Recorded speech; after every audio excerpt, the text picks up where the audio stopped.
Bonjour, je voudrais te souhaiter un joyeux Noël en famille.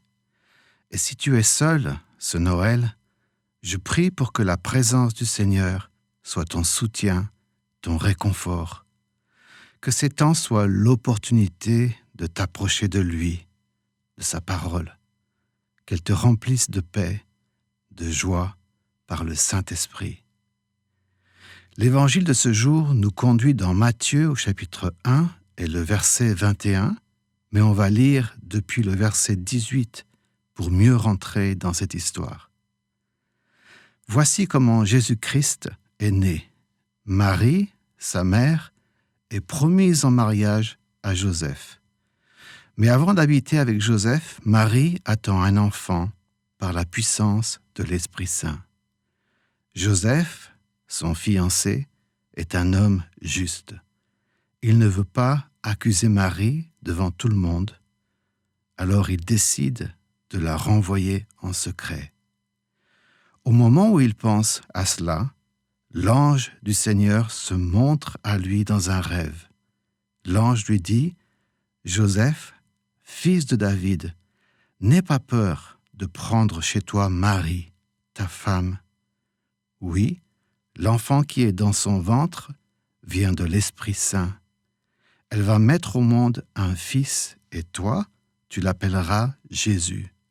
En effet, c'est lui qui sauvera son peuple de ses péchés. » Il y aurait tellement de choses à dire dans ce texte, mais je veux m'attarder sur Joseph, et en particulier sur son cœur, sur son attitude à l'égard de Marie, sa fiancée. Marie est enceinte avant le mariage, et Joseph, avant d'être renseigné par l'ange du Seigneur, avant de savoir que l'enfant qu'elle porte est le fruit du Saint-Esprit et non pas celui du péché, il pense à elle et non pas à lui, malgré la douleur qu'on peut imaginer. Joseph a certainement très mal car il aime Marie, la femme qu'il voulait épouser. Maintenant enceinte, il ne comprend pas. Marie est une femme vertueuse, Marie est fidèle. C'est pour ses qualités aussi que Joseph est amoureux d'elle. Mais là, son monde s'écroule comme un château de cartes. Et il ressasse dans son cœur « Pas Marie, comment est-ce possible? Je pensais la connaître. » Joseph est un homme brisé.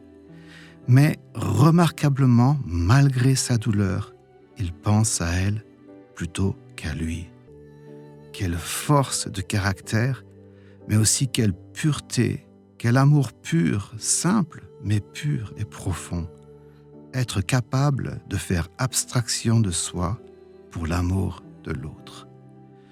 Braver les conséquences de cette rupture sans accuser l'autre. Qu'est-ce que les gens vont dire? Mais Joseph, comment se fait-il? Il entend déjà le jugement, la critique, la condamnation, mais lui, non. Lui aime Marie, au-delà de tout. Il la protège. Comment? En voulant la renvoyer en secret. C'est-à-dire en lui remettant un certificat de divorce devant 2 témoins. Pourquoi c'est important? Parce que le certificat de divorce fait de Marie une femme mariée et non pas une prostituée. Tu comprends? Joseph aurait pu suivre la loi à la lettre. Dans ce cas, Marie aurait été lapidée puisque c'était la sentence pour une femme en flagrant délit d'adultère.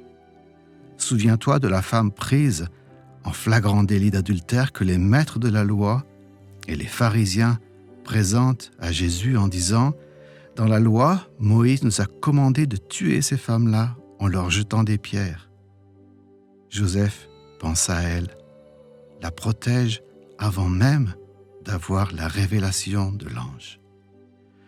Au moment où il pense à cela, au moment où il veut protéger Marie et la renvoyer en secret, l'ange lui parle et lui dit « N'aie pas peur de prendre chez toi Marie, ta femme. » Marie, ta femme? Je croyais qu'elle était sa fiancée et non pas encore sa femme.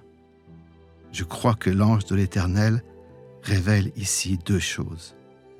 La première, dans le cœur de Joseph, Marie était déjà sa femme. C'est pour ça aussi qu'il propose de la renvoyer avec un certificat de divorce, comme si elle était déjà mariée. La deuxième, pour l'ange de l'Éternel, Marie et Joseph vont dérouler ensemble l'histoire qui donnera le jour à Jésus-Christ, le Messie, le Sauveur de l'humanité. Pense à tout ça à Noël. Sois béni.